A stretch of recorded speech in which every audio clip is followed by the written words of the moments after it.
Welcome to IIT Delhi, where innovation meets inspiration. This year, the CBT Course 2025 brings together brilliant minds, thought leaders, and change makers from around the world. Before the event kicks off, we sat down with some of the incredible speakers to get an exclusive peek into their ideas, insights, and what they are most excited to share. Stay tuned, like, share, and subscribe for more exclusive content from CBT 2025. Hello everyone, I am Virender Singh, founder of Biopharma. Welcome to this CBT Course Series pre-event interviews. Today we have with us Dr. Narendra Chirmule, who is co-founder of SymphonyTech Biologics. Welcome Naren. Could you please briefly introduce yourself?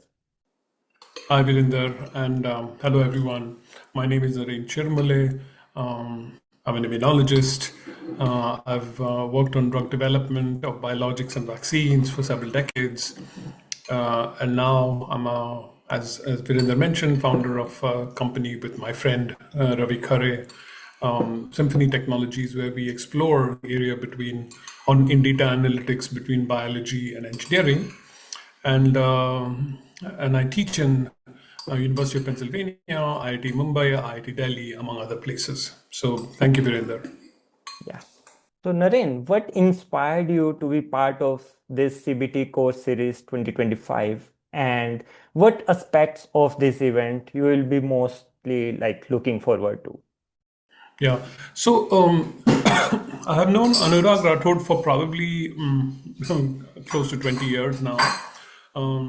And Professor Rathod has been organizing these events for, I think, more than 10 years in IIT Delhi. And they are an incredible resource for learning about every aspect of drug development, quite focused on process development, manufacturing, because it's the engineering college. And one important thing, being in Delhi, there's a lot of interactions with not just academia, industry, but also regulators. So a lot of regulators come to this conference. So there's an incredible opportunity to network. And so that's sort of been my interest in that space. I also want to add one more point, which is new in this particular session. There's a day 3, which is being coordinated by Vibha Java from Epivax in Boston, in the New Rhode Island area, and she's going to have a whole one-day session on immunogenicity of biologics. So risk assessment, immunogenicity. So there's going to be a special one-day symposium on this also. So that's one more pitch for this conference. Yeah, thanks a lot. I think folks will keep eye on this theme, day 3, and definitely they'll be attending this. Yeah, thank you. So as you mentioned, that CBT course series brings together academia, industry, and even regulatory people. So what unique perspective you will be bringing to this course this year?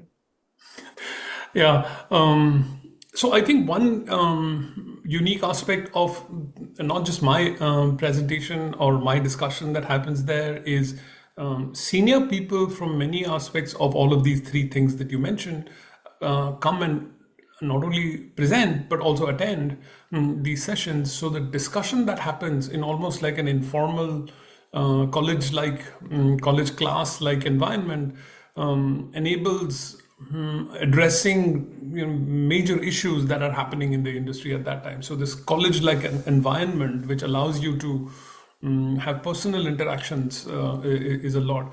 I'll digress a little bit and tell you something for another conference that is very famous. Actually, is called the Gordon Conferences. These are conferences that happen these are happening for 50 years in the United States, funded through this nonprofit organization. And what happens is in these, they have themes, and these Gordon conferences happen in remote college locations. So very, very famous people in the field will go and stay in a small college in New England, like Colby College or something, and stay in the dorms of children when the schools are off.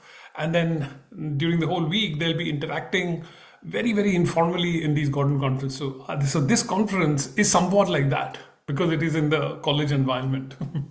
Yeah, so that's interesting and good to know that it's following like similar pattern as Gordon conferences too. Yes, yes, So yes. yeah, so as you touched upon, so how do you think this CBT course will bridge gap between scientific discussion and the advancements which are happening in biopharma industry?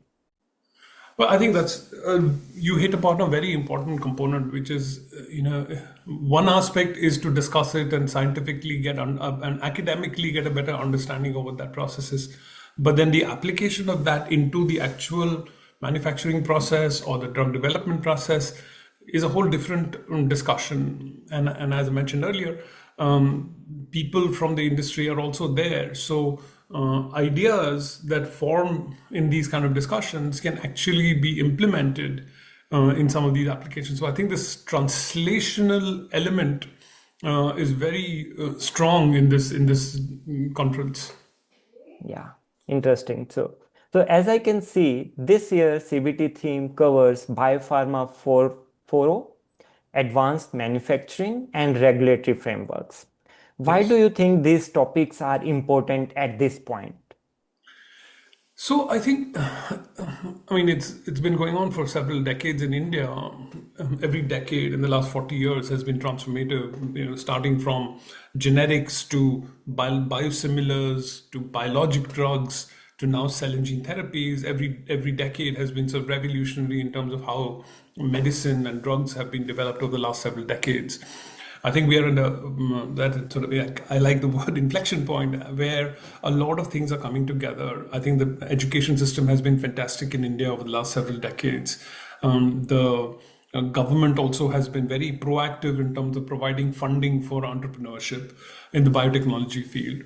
As we all know, the India IT industry, whether it is Infosys or Wipro and all these other big companies, are now talking to the biotechnology folks. So IT is talking to BT, which sort of is the next generation of things that will happen with machine learning and everything coming together. I think it's this perfect storm. It's not a storm, but perfect conglomeration of all of these events coming together. And I think this is a great opportunity to sort of use that and change the shape of the curve, so to speak. Yeah, right. So I think like last question is what message or advice you'll give to young researchers or professionals who are planning to attend this event? Yeah, so I think it is really important to attend some of these conferences in your career. Just to not only to know what's happening out there in the field, but also for your own self, to your own development. So one of the aspects of your own development is I call this sort of eminence. So you have internal eminence of your own knowledge being gained, but you should also have external eminence, which allows you to other people to know who you are, so to speak, right? Yeah, Networking. yeah, It's a little bit of both. So it's a great place to network, know people, know what the field is. So young folks should actually come and at least observe what's happening. That's also an important thing. But also, I do understand that companies have restrictions or limitations in sending a lot of folks to these meetings, and so it's important to get discussions with your managers or your professors and say, okay, maybe this is a conference that you want to go to. So really important for networking and your own development. Sorry, long answer. yeah. No, thanks a lot for sharing insights and giving us preview of what to expect at CBT course 2025. Thanks, Naren, again for joining us, and we look forward to meeting you at CBT 2025. Yes, and thank you, Virender, for all the work that you do in the area of Biopatrika, which is way beyond these interviews. There's so much more that you do, and thank you for all the work that you do.